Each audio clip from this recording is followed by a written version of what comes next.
TVN ਦੇਖਣ ਵਾਲੇ ਸਮੁੱਚੇ ਦਰਸ਼ਕਾਂ ਨੂੰ ਦਵਿੰਦਰ ਸਿੰਘ ਬੈਨੀਪਾਲ ਵੱਲੋਂ ਪਿਆਰ ਅਤੇ ਅਦਬ ਸਹਿਤ ਸਤਿ ਸ਼੍ਰੀ ਅਕਾਲ। ਦਾ ਬੈਨੀਪਾਲ ਸ਼ੋਅ ਵਿੱਚ ਤੁਹਾਡਾ ਸਭਨਾਂ ਦਾ ਨਿੱਘਾ ਸਵਾਗਤ। ਦੋਸਤੋ ਆਓ ਜਿਹੜੀਆਂ ਕੁਝ ਖਬਰਾਂ ਨੂੰ ਆਧਾਰ ਬਣਾਵਾਂਗੇ, ਸਭ ਤੋਂ ਪਹਿਲਾਂ ਸੰਖੇਪ ਦੇ ਵਿੱਚ ਉਹ ਤੁਹਾਡੇ ਨਾਲ ਸਾਂਝੀਆਂ ਕਰਾਂ। ਕੈਨੇਡਾ ਵਿੱਚ ਮਨੁੱਖੀ ਹੱਕਾਂ ਅਤੇ ਫਾਰਮ ਵਰਕਰਾਂ ਦੇ ਹੱਕਾਂ ਦੀ ਆਵਾਜ਼ ਚਰਨਪਾਲ ਗਿੱਲ ਨਹੀਂ ਰਹੇ। ਰਿਹਾਨਾ ਤੋਂ ਬਾਅਦ ਹੋਰ ਅੰਤਰਰਾਸ਼ਟਰੀ ਸ਼ਖਸੀਅਤਾਂ ਕਿਸਾਨ ਅੰਦੋਲਨ ਦੇ ਹੱਕ ਵਿੱਚ ਨਿਤਰੀਆਂ। ਕਿਸਾਨ ਅੰਦੋਲਨ ਤੇ ਅੰਤਰਰਾਸ਼ਟਰੀ ਹਸਤੀਆਂ ਵੱਲੋਂ ਟਿੱਪਣੀਆਂ ਕਰਨ ਤੇ ਵਿਦੇਸ਼ ਮੰਤਰਾਲੇ ਨੇ ਕੀਤਾ ਸਖਤ ਇਤਰਾਜ਼। ਸਿੱਖਾਂ ਦੇ ਖਿਲਾਫ ਜ਼ਹਿਰ ਉਗਲਣ ਵਾਲੇ ਸਾਡੇ ਨਿਸ਼ਾਨੇ ਤੇ। ਕਾਨੂੰਨ ਵਾਪਸੀ ਦੀ ਗੱਲ ਤੇ ਕਿਲੇਬੰਦੀ, ਗੱਦੀ ਵਾਪਸੀ ਦੀ ਗੱਲ ਤੇ ਕੀ ਕਰੋਗੇ, ਰਾਕੇਸ਼ ਟਕੈਤ ਦਾ ਕਹਿਣਾ। ਪੁਲਿਸ ਵੱਲੋਂ ਵਰਾਏ ਅਥਰੂ ਗੈਸ ਤੇ ਗੋਲਿਆਂ ਦੀ ਗੈਸ ਚੜ੍ਹਨ ਕਾਰਨ ਇੱਕ ਕਿਸਾਨ ਦੀ ਹੋਈ ਮੌਤ। ਟਿਕਰੀ ਸਰਹੱਦ ਤੇ ਸੰਗਰੂਰ ਜ਼ਿਲ੍ਹੇ ਦੇ ਕਿਸਾਨ ਨੇ ਤੋੜਿਆ ਦਮ ਅਤੇ ਸਿੰਘੂ ਸਰਹੱਦ ਤੇ ਪਿੰਡ ਚੰਨਣਵਾਲ ਦੇ ਕਿਸਾਨ ਦੀ ਮੌਤ। ਦੋਸਤੋ ਇਹ ਕੁਝ ਖਬਰਾਂ ਨੇ ਤੇ ਇਹਨਾਂ ਤੋਂ ਇਲਾਵਾ ਕੁਝ ਹੋਰ ਖਬਰਾਂ ਨੇ ਜਿਨ੍ਹਾਂ ਨੂੰ ਆਧਾਰ ਬਣਾ ਕੇ ਤੁਹਾਡੇ ਨਾਲ ਅੱਜ ਦੇ ਇਸ ਪ੍ਰੋਗਰਾਮ ਵਿੱਚ ਵਿਚਾਰ ਚਰਚਾ ਕਰਾਂਗਾ। ਇਸ ਤੋਂ ਪਹਿਲਾਂ ਕਿ ਇਹਨਾਂ ਸਾਰੀਆਂ ਖਬਰਾਂ ਦੇ ਉੱਤੇ ਵਿਸਥਾਰ ਸਹਿਤ ਗੱਲਬਾਤ ਕੀਤੀ ਜਾਵੇ, ਤੁਹਾਨੂੰ ਰੋਜ਼ਾਨਾ ਦੀ ਤਰ੍ਹਾਂ ਬੇਨਤੀ ਹੈ ਕਿ ਜੇਕਰ ਹਾਲੇ ਤੱਕ ਤੁਸੀਂ ਆਪਣੇ ਇਸ ਚੈਨਲ ਨੂੰ ਸਬਸਕ੍ਰਾਈਬ ਨਹੀਂ ਕੀਤਾ ਤਾਂ ਕਿਰਪਾ ਕਰਕੇ ਸਬਸਕ੍ਰਾਈਬ ਕਰਕੇ ਨੋਟੀਫਿਕੇਸ਼ਨ ਜ਼ਰੂਰ ਔਨ ਕਰ ਲੈਣੀ। ਆਪਣੇ ਕੀਮਤੀ ਕਮੈਂਟ ਵੀ ਕਮੈਂਟ ਬਾਕਸ ਦੇ ਵਿੱਚ ਜ਼ਰੂਰ ਛੱਡਣੇ, ਤੁਹਾਡੇ ਧੰਨਵਾਦੀ ਹੋਵਾਂਗੇ।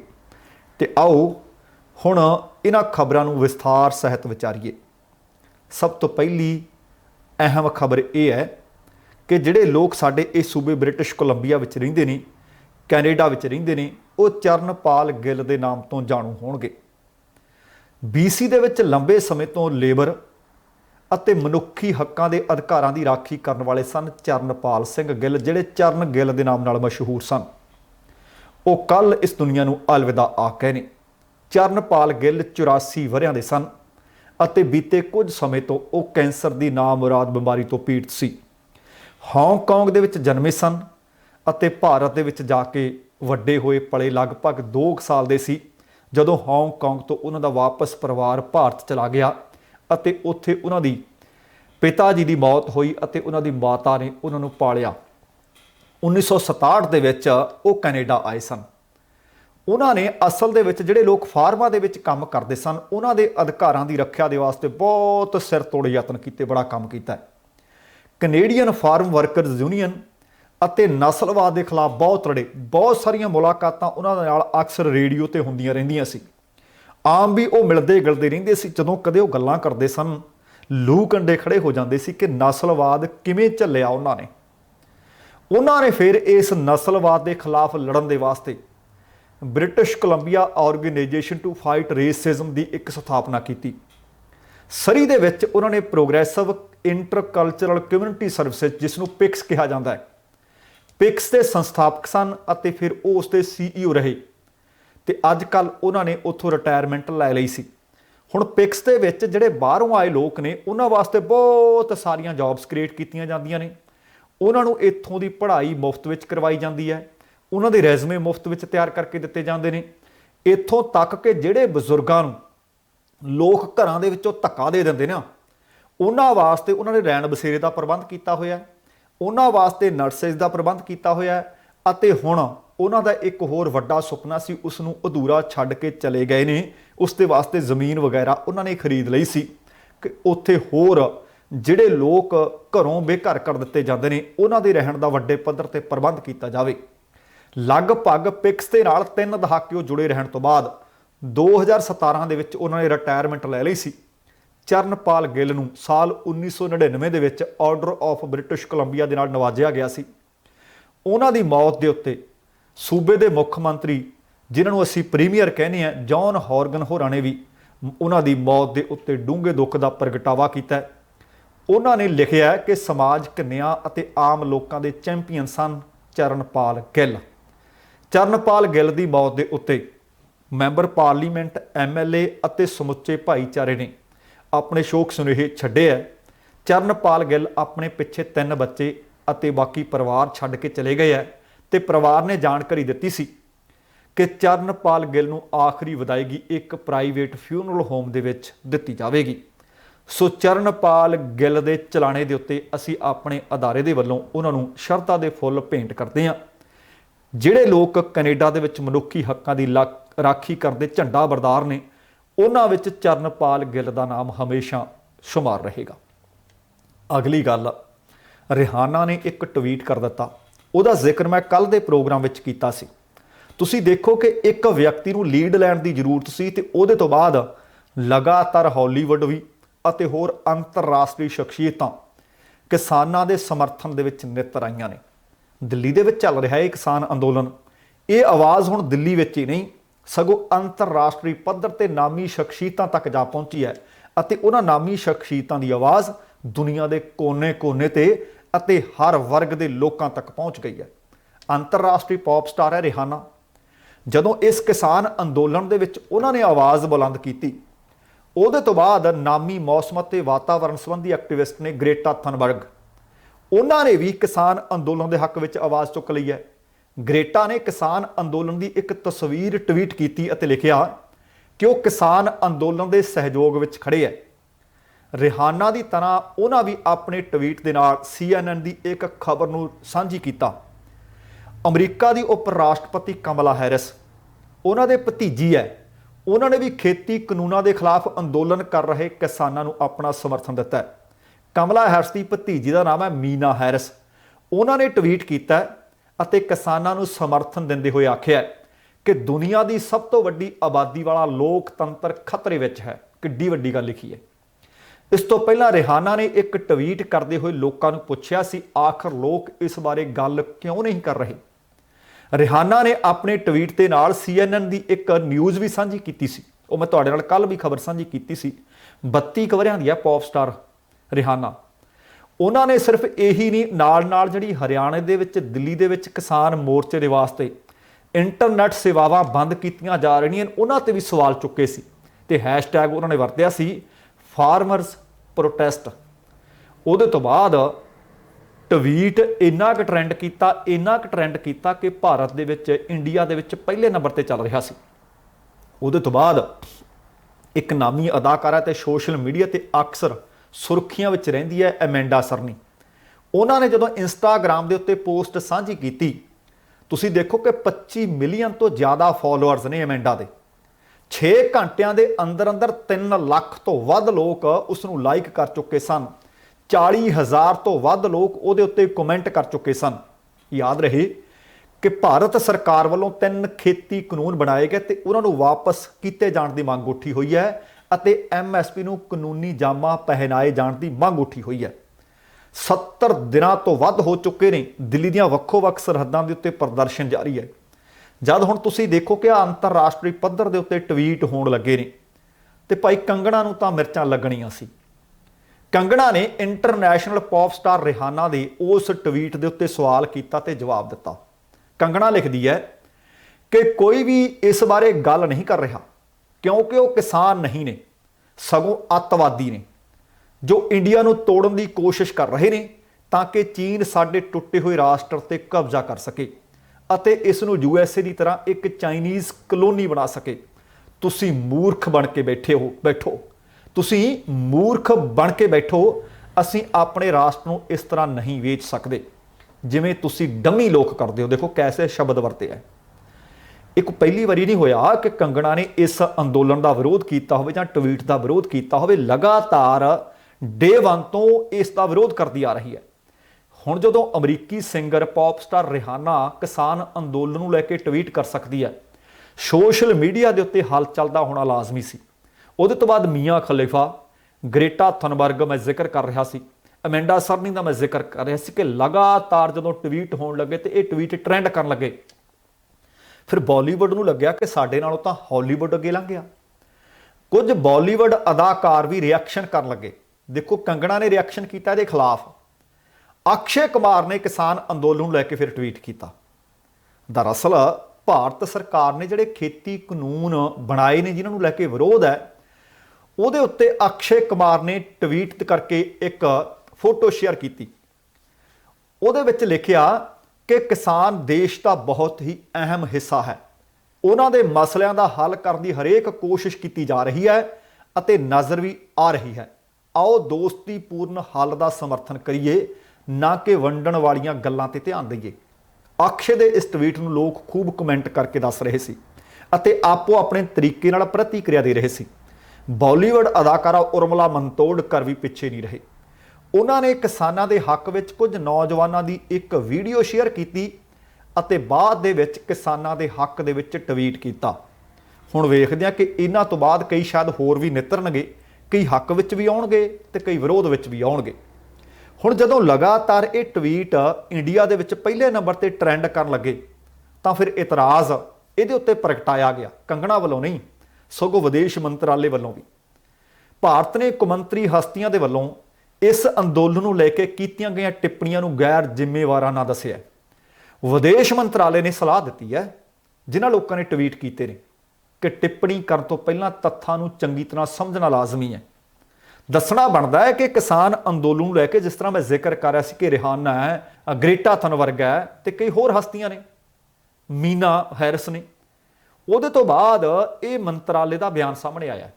ਇਸ ਬਿਆਨ ਦੇ ਵਿੱਚ ਭਾਰਤ ਦੇ ਵਿਦੇਸ਼ ਮੰਤਰਾਲੇ ਨੇ ਕਿਹਾ ਕਿ ਭਾਰਤ ਦੇ ਲੋਕਤੰਤਰ ਵਿੱਚ ਪ੍ਰਦਰਸ਼ਨ ਕਰਨ ਦਾ ਹੱਕ ਹੈ। ਅਜਿਹੇ ਵਿੱਚ ਬਾਹਰੀ ਲੋਕਾਂ ਨੂੰ ਆਪਣਾ ਏਜੰਡਾ ਨਹੀਂ ਚਲਾਉਣਾ ਚਾਹੀਦਾ। ਵਿਦੇਸ਼ ਮੰਤਰਾਲੇ ਨੇ ਬਿਆਨ ਦੇ ਵਿੱਚ ਇਹ ਵੀ ਕਿਹਾ ਕਿ ਭਾਰਤ ਦੀ ਸੰਸਦ ਨੇ ਖੇਤੀ ਕਾਨੂੰਨਾਂ 'ਚ ਸੁਧਾਰ ਲਿਆਉਣ ਵਾਸਤੇ ਕਾਨੂੰਨ ਬਹਿਸ ਅਤੇ ਗੱਲਬਾਤ ਤੋਂ ਬਾਅਦ ਬਣਾਏ ਨੇ। ਆਹ ਗੱਲ ਬਈ ਸਮਝ ਤੋਂ ਵੈਸੇ ਬਾਹਰ ਹੈ।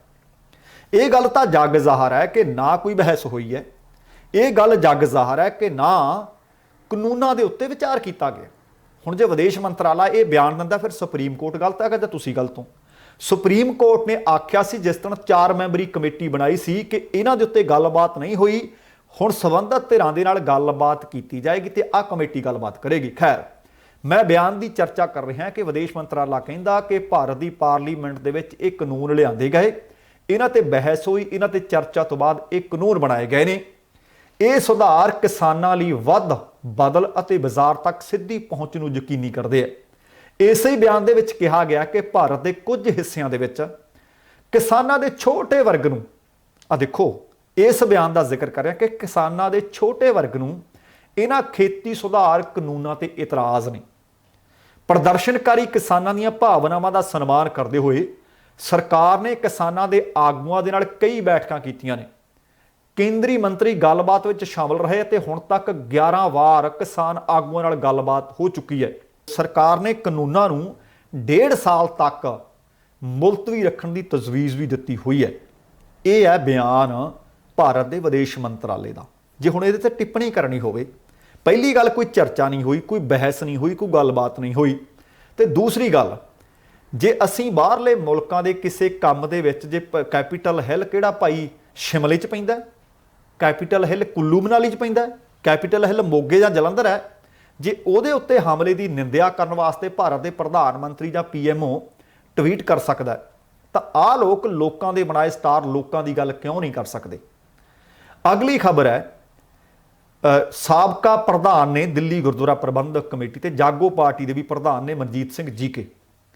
ਬਾਲੀਵੁੱਡ ਅਦਾਕਾਰਾ ਕੰਗਣਾ ਰਣੌਤ ਦੇ ਵੱਲੋਂ ਕਿਸਾਨਾਂ ਨੂੰ ਅੱਤਵਾਦੀ ਵੱਖਵਾਦੀ ਕਹਿਣ ਤੋਂ ਬਾਅਦ ਜਾਗੋ ਪਾਰਟੀ ਨੇ ਕੰਗਣਾ ਦਾ ਟਵਿੱਟਰ ਅਕਾਊਂਟ ਬੰਦ ਕਰਨ ਵਾਸਤੇ ਟਵਿੱਟਰ ਦੇ MD ਨੂੰ ਇੱਕ ਕਾਨੂੰਨੀ ਨੋਟਿਸ ਭੇਜ ਦਿੱਤਾ ਹੈ। ਜਾਗੋ ਪਾਰਟੀ ਦੇ ਪ੍ਰਧਾਨ ਮਨਜੀਤ ਸਿੰਘ ਜੀਕੇ ਨੇ ਆਪਣੇ ਵਕੀਲ ਨਗਿੰਦਰ ਬੈਨੀਪਾਲ ਵੱਲੋਂ ਭੇਜੇ ਨੋਟਿਸ ਨੂੰ ਉਹ ਦੱਸਿਆ ਕਿ ਅਸੀਂ ਟਵਿੱਟਰ ਨੂੰ ਆਖਿਆ ਕਿ 3 ਦਿਨਾਂ ਦੇ ਅੰਦਰ ਅੰਦਰ ਕੰਗਣਾ ਦਾ ਟਵਿੱਟਰ ਅਕਾਊਂਟ ਬੰਦ ਕੀਤਾ ਜਾਵੇ। ਇੱਥੇ ਮੈਂ ਇਹਦੇ ਤੇ ਟਿੱਪਣੀ ਕਰਨੀ ਚਾਹੁੰਦਾ ਹਾਂ ਕਿ ਟਵਿੱਟਰ ਨੇ 250 ਅਕਾਊਂਟ ਬੰਦ ਕੀਤੇ ਸੀ ਕਿਉਂਕਿ ਉਹ ਭਾਰਤ ਸਰਕਾਰ ਨੇ ਆਖਿਆ ਸੀ ਕਿ ਇਹ ਜਾਣਬੁੱਝ ਕੇ ਲੋਕਾਂ ਨੂੰ ਗੁੰਮਰਾਹਕੁਨ ਪ੍ਰਚਾਰ ਕਰ ਰਹੇ ਨੇ, ਗਲਤ ਜਾਣਕਾਰੀਆਂ ਦੇ ਰਹੇ ਨੇ, ਪਰ ਬਾਅਦ ਦੇ ਵਿੱਚ ਉਹ ਬਹਾਲ ਕਰ ਦਿੱਤੇ ਗਏ। ਟਵਿੱਟਰ ਕਾਰਵਾਈਆਂ ਕਰਦਾ ਜੇਕਰ ਕਿਸੇ ਟਵਿੱਟਰ ਅਕਾਊਂਟ ਦੇ ਖਿਲਾਫ ਇਸ ਤਰ੍ਹਾਂ ਦੀ ਗੱਲਬਾਤ ਉੱਠਦੀ ਹੈ, ਕਿਉਂਕਿ ਕੰਗਣਾ ਸਾਬਕਾ ਰਾਸ਼ਟਰਪਤੀ ਡੋਨਲਡ ਟਰੰਪ ਨਾਲੋਂ ਵੱਡੀ ਤਾਕਤਵਰ ਨਹੀਂ ਹੈ। ਜਦੋਂ ਪਤਾ ਲੱਗਿਆ ਸੀ ਟਵਿੱਟਰ ਨੂੰ ਕਿ ਜਾਣਕਾਰੀਆਂ ਗਲਤ ਫੈਲਾਈਆਂ ਜਾ ਰਹੀਆਂ ਨੇ, ਗੁੰਮਰਾਹਕੁਨ ਪ੍ਰਚਾਰ ਕੀਤਾ ਜਾ ਰਿਹਾ, ਉਹਦਾ ਅਕਾਊਂਟ ਬੰਦ ਕਰ ਦਿੱਤਾ ਸੀ। ਹੁਣ ਮਨਜੀਤ ਸਿੰਘ ਜੀਕੇ ਹੋਰਾਂ ਨੇ ਵੀ ਨਗਿੰਦਰ ਬੈਨੀਪਾਲ ਜਿਹੜੇ ਉਹਨਾਂ ਦੇ ਵਕੀਲ ਨੇ ਉਹਨਾਂ ਦੇ ਰਾਹੀਂ 3 ਦਿਨ ਦਾ ਨੋਟਿਸ ਭੇਜਿਆ ਟਵਿੱਟਰ ਨੂੰ ਕਿ 3 ਦਿਨਾਂ ਦੇ ਅੰਦਰ ਅੰਦਰ ਕੰਗਣਾ ਦਾ ਕੰਗਣਾ ਛਣਕਾ ਦਿਓ, ਇਹਦਾ ਬੰਦ ਕਰ ਦਿਓ ਅਕਾਊਂਟ। ਇਸ ਦੇ ਬਾਬਤ ਜਾਣਕਾਰੀ ਦਿੰਦਿਆਂ ਹੋਇਆ ਮਨਜੀਤ ਸਿੰਘ ਜੀਕੇ ਨੇ ਕਿਹਾ ਕਿ ਸਿੱਖਾਂ ਦੇ ਖਿਲਾਫ ਜ਼ਹਿਰ ਉਗਲਣ ਵਾਲੇ ਸਾਰੇ ਲੋਕ ਸਾਡੇ ਨਿਸ਼ਾਨੇ ਤੇ ਹੈ। ਕੰਗਣਾ ਅੰਦੋਲਨ ਤੇ ਬੈਠੇ ਕਿਸਾਨਾਂ ਨੂੰ ਇੱਕ ਵਾਰ ਨਹੀਂ ਲਗਾਤਾਰ ਅੱਤਵਾਦੀ ਦੇਸ਼ ਵਿਰੋਧੀ ਆਪਣੇ ਟਵਿੱਟਰ ਦੇ ਉੱਤੇ ਲਿਖ ਰਹੀ ਹੈ। ਜਦੋਂ ਕਿ ਇਸ ਬਾਰੇ ਕੰਗਣਾ ਕੋਲ ਕੋਈ ਸਬੂਤ ਹੈ ਤਾਂ ਦੱਸੇ।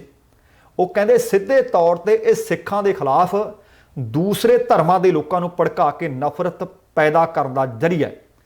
ਇਸ ਲਈ ਇਸ ਦਾ ਟਵਿੱਟਰ ਅਕਾਊਂਟ ਬੰਦ ਕਰਵਾਉਣਾ ਬੜਾ ਲਾਜ਼ਮੀ ਹੈ।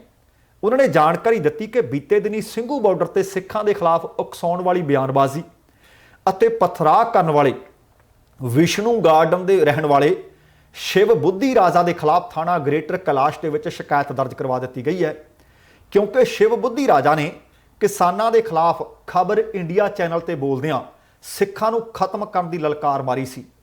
ਇਸ ਲਈ ਸ਼ਿਵ ਬੁੱਧੀ ਰਾਜਾ ਦੇ ਨਾਲ ਹੀ ਚੈਨਲ ਦੇ ਖਿਲਾਫ ਵੀ ਅਪਰਾਧਿਕ ਸਾਜ਼ਿਸ਼ ਦੀ ਸ਼ਿਕਾਇਤ ਦਰਜ ਕਰਵਾ ਦਿੱਤੀ ਗਈ ਹੈ। ਜੀਕੇ ਨੇ ਇਸ ਦੇ ਨਾਲ ਹੀ ਹਰਿਆਣਾ ਦੇ ਮੁੱਖ ਮੰਤਰੀ ਮਨੋਹਰ ਲਾਲ ਖੱਟੜ, ਕੇਂਦਰੀ ਸਮਾਜਿਕ ਕਲਿਆਣ ਮੰਤਰੀ ਥਾਵਰ ਚੰਦ ਗਹਿਲੋਤ ਨੂੰ ਮਜ਼ਦੂਰ ਅਧਿਕਾਰ ਸੰਗਠਨ ਦੀ ਆਗੂ ਨੌਦੀਪ ਕੌਰ ਦੀ ਰਿਹਾਈ ਲਈ ਵੀ ਇੱਕ ਚਿੱਠੀ ਭੇਜਣ ਦਾ ਹਵਾਲਾ ਦਿੰਦੇ ਹੋਏ ਦੱਸਿਆ ਕਿ ਨੌਦੀਪ ਦੀ ਭੈਣ ਰਾਜਵੀਰ ਨੇ ਸਾਡੇ ਤੱਕ ਪਹੁੰਚ ਕੀਤੀ, ਕਿਉਂਕਿ ਨੌਦੀਪ ਨੂੰ ਕੁੰਡਲੀ ਇੰਡਸਟਰੀ ਏਰੀਆ ਐਸੋਸੀਏਸ਼ਨ ਦੀ ਸ਼ਿਕਾਇਤ ਤੇ 12 ਜਨਵਰੀ 2021 ਨੂੰ ਕਥਿਤ ਤੌਰ ਤੇ ਪੁਲਿਸ ਤੇ ਹਮਲਾ ਕਰਨ ਦੇ ਦੋਸ਼ ਵਿੱਚ ਜੇਲ੍ਹ ਭੇਜਿਆ ਗਿਆ ਸੀ। ਰਾਜਵੀਰ ਨੇ ਦੱਸਿਆ ਕਿ ਨੌਦੀਪ ਮਜ਼ਦੂਰ ਅਧਿਕਾਰਾਂ ਦੀ ਲੜਾਈ ਦੇ ਵਾਸਤੇ ਹਮੇਸ਼ਾ ਲੜਦੀ ਰਹਿੰਦੀ ਹੈ, ਜਿਸ ਕਰਕੇ ਕਾਰਖਾਨੇ ਦੇ ਮਾਲਕਾਂ ਨੇ ਪੁਲਿਸ ਨਾਲ ਮਿਲੀ ਭੁਗਤ ਕਰਕੇ ਨੌਦੀਪ ਨੂੰ ਝੂਠੇ ਮਾਮਲੇ ਦੇ ਵਿੱਚ ਫਸਾ ਦਿੱਤਾ। ਉਹਨਾਂ ਦੱਸਿਆ ਕਿ ਜੇਕਰ ਕੰਗਣਾ ਦੇ ਖਿਲਾਫ ਟਵਿੱਟਰ ਕਾਰਵਾਈ ਨਹੀਂ ਕਰੇਗਾ, ਦਿੱਲੀ ਪੁਲਿਸ ਸ਼ਿਵ ਬੁੱਧੀ ਰਾਜਾ ਨੂੰ ਗ੍ਰਿਫਤਾਰ ਨਹੀਂ ਕਰਦੀ ਅਤੇ ਹਰਿਆਣਾ ਪੁਲਿਸ ਨੌਦੀਪ ਦੇ ਖਿਲਾਫ ਦਰਜ ਝੂਠੇ ਮਾਮਲੇ ਨੂੰ ਰਫਾ ਦਫਾ ਕਰਕੇ ਉਸ ਨੂੰ ਰਿਹਾ ਨਹੀਂ ਕਰਦੀ, ਤਾਂ ਜਾਗੋ ਪਾਰਟੀ ਆਪਣੇ ਵਕੀਲਾਂ ਦੇ ਰਾਹੀਂ ਬਣਦੀ ਕਾਨੂੰਨੀ ਕਾਰਵਾਈ ਕਰੇਗੀ ਹੀ ਕਰੇਗੀ। ਤੇ ਅਗਲੀ ਰਾਕੇਸ਼ ਟਕੈਤ ਹੋਰਾਂ ਨੇ ਇੱਕ ਵਾਰੀ ਫੇਰ ਲਲਕਾਰ ਮਾਰੀ ਹੈ, ਕਿਉਂਕਿ ਤੁਹਾਨੂੰ ਪਤਾ ਕਿ ਰਾਕੇਸ਼ ਟਕੈਤ ਹੋਰੀ ਐਨ ਚੰਗੀਆਂ ਟਕੋਰਾਂ ਕਰ ਰਹੇ ਨੇ। ਦਿੱਲੀ ਦੀਆਂ ਸਰਹੱਦਾਂ ਤੇ ਇਹਨਾਂ ਕਾਨੂੰਨਾਂ ਦੇ ਖਿਲਾਫ 70 ਦਿਨ ਤੋਂ ਡਟੇ ਹੋਏ ਨੇ ਕਿਸਾਨ। ਹਰ ਤਰ੍ਹਾਂ ਦਾ ਕਿਸਾਨ ਹੈ, ਹਰ ਵਰਗ ਦੇ ਉਹਦੇ ਵਿੱਚ ਲੋਕ ਨੇ। ਇਹਨਾਂ ਦੀਆਂ ਮੰਗਾਂ ਇਹੀ ਨੇ ਕਿ ਕਾਨੂੰਨ ਵਾਪਸ ਅਤੇ ਕਿਸਾਨ ਅੰਦੋਲਨ ਦੇ ਸਮਰਥਨ ਦੇ ਵਿੱਚ ਮਹਾ ਪੰਚਾਇਤ ਹੋਈ ਹੈ ਤੇ ਮਹਾ ਪੰਚਾਇਤਾਂ ਦਾ ਦੌਰ ਹੁਣ ਇਹ ਆਖਿਆ ਜਾ ਸਕਦਾ ਕਿ ਸ਼ੁਰੂ ਹੋ ਗਿਆ। ਹਰਿਆਣਾ ਦੇ ਜ਼ਿਲ੍ਹੇ ਜੀਂਦ ਦੇ ਵਿੱਚ ਜਿਹੜੀ ਅੱਜ ਕਿਸਾਨਾਂ ਦੀ ਮਹਾ ਪੰਚਾਇਤ ਬੁਲਾਈ ਗਈ, ਉਸ ਦੇ ਵਿੱਚ ਭਾਰਤੀ ਕਿਸਾਨ ਯੂਨੀਅਨ ਦੇ ਆਗੂ ਰਾਕੇਸ਼ ਟਕੈਤ ਸ਼ਾਮਲ ਹੋਏ, ਗੁਰਨਾਮ ਸਿੰਘ ਚੜੂਨੀ ਸ਼ਾਮਲ ਹੋਏ, ਬਲਵੀਰ ਸਿੰਘ ਰਾਜੇਵਾਲ ਵੀ ਉਚੇਚੇ ਤੌਰ ਤੇ ਇਸ ਮਹਾ ਪੰਚਾਇਤ ਵਿੱਚ ਸ਼ਾਮਲ ਹੋਏ। ਇਸ ਮਹਾ ਪੰਚਾਇਤ ਦੀ ਮੇਜ਼ਬਾਨੀ ਜੀਂਦ ਨੇੜੇ ਸਰਬ ਜਾਤੀਆ ਕੰਡੇਲਾ ਖਾਪ ਦੇ ਵੱਲੋਂ ਕੀਤੀ ਗਈ। ਮਹਾ ਪੰਚਾਇਤ ਵਿੱਚ ਕਿਸਾਨ ਅੰਦੋਲਨ ਦੇ ਸਮਰਥਨ ਦੇ ਵਿੱਚ ਵੱਡੀ ਗਿਣਤੀ ਦੇ ਵਿੱਚ ਕਿਸਾਨ ਮਜ਼ਦੂਰ ਪਹੁੰਚੇ ਹੋਏ ਸੀ। ਮਹਾ ਪੰਚਾਇਤ ਵਿੱਚ ਰਾਕੇਸ਼ ਟਕੈਤ ਨੇ ਕਿਹਾ ਕਿ ਹਾਲੇ ਅਸੀਂ ਕਾਨੂੰਨ ਵਾਪਸੀ ਦੀ ਗੱਲ ਕੀਤੀ ਹੈ, ਜੇਕਰ ਗੱਦੀ ਵਾਪਸੀ ਦੀ ਗੱਲ ਹੋਈ ਤਾਂ ਕੀ ਕਰਨੋਗੇ? ਫਿਰ ਕਹਿੰਦੇ ਤੁਸੀਂ ਕੀ ਕਰੋਗੇ? ਹੁਣ ਤਾਂ ਤੁਸੀਂ ਇੰਟਰਨੈਟ ਬੰਦ ਕਰੀ ਜਾਂਦੇ ਹੋ, ਹੁਣ ਤਾਂ ਤੁਸੀਂ ਕਿਲੇਬੰਦੀ ਕਰੀ ਜਾਂਦੇ ਹੋ, ਜਦੋਂ ਅਸੀਂ ਤੁਹਾਨੂੰ ਕਹਿੰਦੇ ਆ ਕਿ ਕਾਨੂੰਨ ਵਾਪਸ ਕਰੋ। ਜੇ ਅਸੀਂ ਗੱਦੀ ਵਾਪਸੀ ਵਾਲੀ ਗੱਲ ਕਰ ਲਈ, ਫਿਰ ਵੱਡਾ ਸਵਾਲ ਹੈ ਫਿਰ ਕੀ ਹੋ? ਰਾਕੇਸ਼ ਟਕੈਤ ਨੇ ਹਾਲਾਂਕਿ ਬਿਨਾਂ ਨਾਮ ਲਏ ਮੋਦੀ ਸਰਕਾਰ ਤੇ ਨਿਸ਼ਾਨਾ ਵਿੰਨ੍ਹਦੇ ਹੋਏ ਕਿਹਾ ਕਿ ਜਦੋਂ ਰਾਜਾ ਡਰਦਾ ਹੈ ਉਦੋਂ ਕਿਲੇਬੰਦੀ ਕਰਦਾ ਹੈ। ਦਿੱਲੀ ਵਿੱਚ ਕਹਿੰਦੇ ਤਿੱਖੀਆਂ ਕਿੱਲਾਂ ਲਾਈਆਂ ਜਾ ਰਹੀਆਂ ਨੇ, ਉਹ ਅਸੀਂ ਆਪਣੇ ਖੇਤਾਂ ਵਿੱਚ ਵੀ ਲਾਉਣੇ ਆ ਕਹਿੰਦੇ। ਟਕੈਤ ਨੇ ਇਹ ਵੀ ਕਿਹਾ ਕਿ ਹਾਲੇ ਜੀਂਦ ਵਾਲਿਆਂ ਨੂੰ ਦਿੱਲੀ ਕੂਚ ਕਰਨ ਦੀ ਲੋੜ ਨਹੀਂ, ਤੁਸੀਂ ਇੱਥੇ ਹੀ ਰਹੋ। ਉਹਨਾਂ ਇਹ ਵੀ ਕਿਹਾ ਕਿ ਉਹ ਖੇਤੀ ਕਾਨੂੰਨਾਂ ਖਿਲਾਫ ਡਟੇ ਰਹਿਣਗੇ ਜਦੋਂ ਤੱਕ ਸਰਕਾਰ ਇਹਨਾਂ ਕਾਨੂੰਨਾਂ ਨੂੰ ਵਾਪਸ ਨਹੀਂ ਲੈ ਲੈਂਦੀ। ਤੇ 6 ਫਰਵਰੀ ਨੂੰ ਹੋਣ ਵਾਲੇ ਚੱਕਾ ਜਾਮ ਨੂੰ ਲੈ ਕੇ ਸਮਰਥਨ 'ਚ ਆਏ ਕੰਡੇਲਾ ਖਾਪ ਦੇ ਪ੍ਰਧਾਨ ਨੇ ਕਿਹਾ ਕਿ 26 ਜਨਵਰੀ ਦੀ ਹਿੰਸਕ ਘਟਨਾ ਤੋਂ ਬਾਅਦ ਜਦੋਂ ਅੰਦੋਲਨ ਤੇ ਸਵਾਲੀਆ ਨਿਸ਼ਾਨ ਲੱਗਣੇ ਸ਼ੁਰੂ ਹੋ ਗਏ ਸਨ, ਤਾਂ ਅਸੀਂ ਉਸੇ ਰਾਤ ਹਾਈਵੇ ਜਾਮ ਕਰਕੇ ਅੰਦੋਲਨ ਨੂੰ ਮੁੜ ਖੜਾ ਕਰਨ ਦੇ ਵਿੱਚ ਅਹਿਮ ਭੂਮਿਕਾ ਨਿਭਾਈ ਸੀ। ਉਸ ਤੋਂ ਬਾਅਦ ਅਗਲੇ ਦਿਨ ਭਾਵ 27 ਜਨਵਰੀ ਨੂੰ ਹਰਿਆਣੇ ਦੀਆਂ ਲਗਭਗ ਸਾਰੀਆਂ ਖਾਪ ਪੰਚਾਇਤਾਂ ਨੇ ਦਿੱਲੀ ਕੂਚ ਕਰਨ ਦਾ ਫੈਸਲਾ ਕੀਤਾ ਸੀ। ਕਿਸਾਨੀ ਅੰਦੋਲਨ 'ਚ ਰਾਕੇਸ਼ ਟਕੈਤ ਦੇ ਹੰਝੂਆਂ ਨੇ ਜਿਹੜੀ ਨਵੀਂ ਜਾਨ ਪਾ ਦਿੱਤੀ ਸੀ। ਉਹਨਾਂ ਭਾਵਨਾਤਮਕ ਅਪੀਲ ਤੇ ਗਾਜ਼ੀਪੁਰ ਸਰਹੱਦ ਤੇ ਵੱਡੀ ਗਿਣਤੀ ਵਿੱਚ ਕਿਸਾਨ ਅੰਦੋਲਨ ਵਿੱਚ ਹਿੱਸਾ ਲੈਣ ਵਾਸਤੇ ਕਿਸਾਨ ਪੁੱਜਣੇ ਸ਼ੁਰੂ ਹੋ ਗਏ ਸੀ, ਕਿਉਂਕਿ ਟਰੈਕਟਰ ਪਰੇਡ ਤੋਂ ਬਾਅਦ ਲੱਗਦਾ ਸੀ ਕਿ ਸਰਕਾਰ ਚੂਲਾਂ ਢਿੱਲੀਆਂ ਕਰ ਦੇਵੇਗੀ। ਪਰ ਜਿਹੜਾ ਉਹ ਕੰਮ ਰਾਕੇਸ਼ ਟਕੈਤ ਦੇ ਹੰਝੂ ਕਰ ਗਏ, ਖਾਪ ਪੰਚਾਇਤਾਂ ਕਰ ਗਈਆਂ, ਯੂਪੀ ਦੀਆਂ ਮਹਾ ਪੰਚਾਇਤਾਂ ਕਰ ਗਈਆਂ ਤੇ ਨਾਲ ਪੰਜਾਬ ਦੇ ਪਿੰਡ ਦੇ ਵਿੱਚ ਪੰਚਾਇਤਾਂ ਨੇ ਮਤੇ ਪਾ ਦਿੱਤੇ।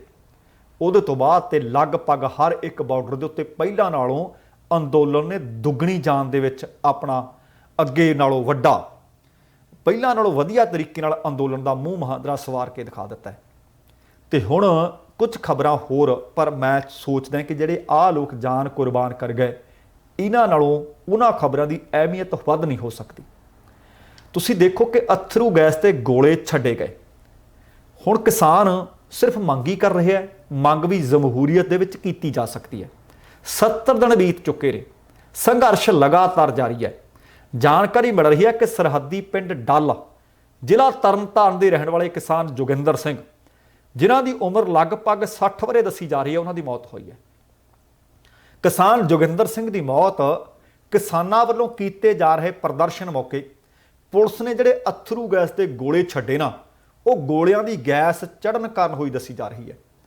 ਜਿਹੜੀ ਜਾਣਕਾਰੀ ਮਿਲੀ ਹੈ ਕਿ ਦਿੱਲੀ ਵਿੱਚ ਜਿਹੜਾ ਧਰਨਾ ਚੱਲ ਰਿਹਾ ਹੈ, ਉਹਦੇ ਵਿੱਚ ਸ਼ਾਮਲ ਹੋਣ ਦੇ ਵਾਸਤੇ ਜੋਗਿੰਦਰ ਸਿੰਘ 20 ਤਰੀਕ ਨੂੰ ਘਰੋਂ ਗਏ ਸੀ। ਪਰਿਵਾਰਕ ਮੈਂਬਰਾਂ ਨੇ ਦੱਸਿਆ ਕਿ ਜੋਗਿੰਦਰ ਸਿੰਘ ਧਰਨੇ ਵਿੱਚ ਘਰ ਤੋਂ ਬਿਲਕੁਲ ਠੀਕ ਠਾਕ ਪੁੱਜੇ, ਪਰ ਅੱਜ ਸਾਨੂੰ ਕਹਿੰਦੇ ਫੋਨ ਤੇ ਪਤਾ ਲੱਗਿਆ ਕਿ ਉਹ ਅਕਾਲ ਚਲਾਣਾ ਕਰ ਗਏ ਹੈ। ਇਸ ਸਬੰਧ ਵਿੱਚ ਪਿੰਡ ਵਾਸੀਆਂ ਨੇ ਜਾਣਕਾਰੀ ਦਿੱਤੀ ਕਿ ਬੀਤੇ ਦਿਨੀ 28 ਜਨਵਰੀ ਨੂੰ ਦਿੱਲੀ ਪੁਲਿਸ ਦੇ ਵੱਲੋਂ ਸਿੰਘੂ ਸਰਹੱਦ ਤੇ ਧਰਨਾ ਚੁਕਾਉਣ ਦੇ ਵਾਸਤੇ ਕਿਸਾਨਾਂ ਨਾਲ ਜੋ ਜ਼ਬਰ ਕੀਤਾ ਗਿਆ, ਉੱਥੇ ਦਿੱਲੀ ਪੁਲਿਸ ਵੱਲੋਂ ਜਿਹੜੇ ਅਥਰੂ ਗੈਸ ਤੇ ਗੋਲੇ ਦਾਗੇ ਗਏ, ਇਹ ਗੋਲੇ ਟੈਂਟਾਂ ਦੇ ਅੰਦਰ ਵੀ ਦਾਗ ਦਿੱਤੇ ਸਨ। ਅਥਰੂ ਗੈਸ ਤੇ ਗੋਲਿਆਂ ਦੀ ਗੈਸ ਚੜੀ। ਕਿਸਾਨ ਜੋਗਿੰਦਰ ਸਿੰਘ ਉਸੇ ਵਕਤ ਬਿਮਾਰ ਹੋਏ ਅਤੇ ਅੱਜ ਉਹਨਾਂ ਦੀ ਮੌਤ ਹੋ ਗਈ ਹੈ। ਦੱਸਣਾ ਬਣਦਾ ਕਿ ਜੋਗਿੰਦਰ ਸਿੰਘ ਦੇ ਪਰਿਵਾਰ ਦਾ ਕੋਈ ਬਹੁਤਾ ਵੱਡਾ ਕਾਰੋਬਾਰ ਨਹੀਂ, ਸਗੋਂ ਘੱਟ ਜ਼ਮੀਨ ਹੋਣ ਕਾਰਨ ਘਰ ਦਾ ਗੁਜ਼ਾਰਾ ਬੜੀ ਮੁਸ਼ਕਲ ਨਾਲ ਚਲਾਉਂਦੇ ਆ। ਜੋਗਿੰਦਰ ਸਿੰਘ ਦੇ 2 ਪੁੱਤਰ ਤੇ 2 ਧੀਆਂ ਨੇ, ਜਿਨ੍ਹਾਂ ਚੋਂ ਹਾਲੇ ਸਿਰਫ ਇੱਕ ਵਿਆਹਿਆ ਹੈ ਤੇ ਬਾਕੀ ਵਿਆਹੁਣ ਵਾਲੇ ਨੇ। ਜਦੋਂ ਇਸ ਘਟਨਾ ਦਾ ਉਹਨਾਂ ਦੇ ਪਿੰਡ ਵਿੱਚ ਪਤਾ ਲੱਗਿਆ ਤੇ ਪੂਰਾ ਪਿੰਡ ਗਮਗੀਨ ਹੈ। ਇਸੇ ਤਰ੍ਹਾਂ ਦੀ ਇੱਕ ਖਬਰ ਹੋਰ ਮਿਲੀ ਹੈ ਕਿ ਸੰਗਰੂਰ ਜ਼ਿਲ੍ਹੇ ਨਾਲ ਸੰਬੰਧਿਤ ਇੱਕ ਕਿਸਾਨ ਵੀ ਆਪਣੀ ਜਾਨ ਦੀ ਕੁਰਬਾਨੀ ਕਰ ਗਿਆ, ਜਾਨ ਕੁਰਬਾਨ ਕਰ ਗਿਆ। ਤੇ ਇਹ ਟਿਕਰੀ ਬਾਰਡਰ ਤੋਂ ਖਬਰ ਮਿਲੀ ਹੈ। ਟਿਕਰੀ ਬਾਰਡਰ ਤੇ ਵੀ ਧਰਨਾ ਇਸੇ ਤਰ੍ਹਾਂ ਚੱਲ ਰਿਹਾ ਜਿਵੇਂ ਸਿੰਘੂ ਬਾਰਡਰ ਤੇ ਚੱਲ ਰਿਹਾ ਹੈ। ਹੁਣ ਤੱਕ 200 ਦੇ ਲਗਭਗ ਜਾਨਾਂ ਕੁਰਬਾਨ ਹੋ ਚੁੱਕੀਆਂ ਨੇ। ਸੰਗਰੂਰ ਜ਼ਿਲ੍ਹੇ 'ਚ ਪੈਂਦਾ ਚੀਮਾ ਮੰਡੀ।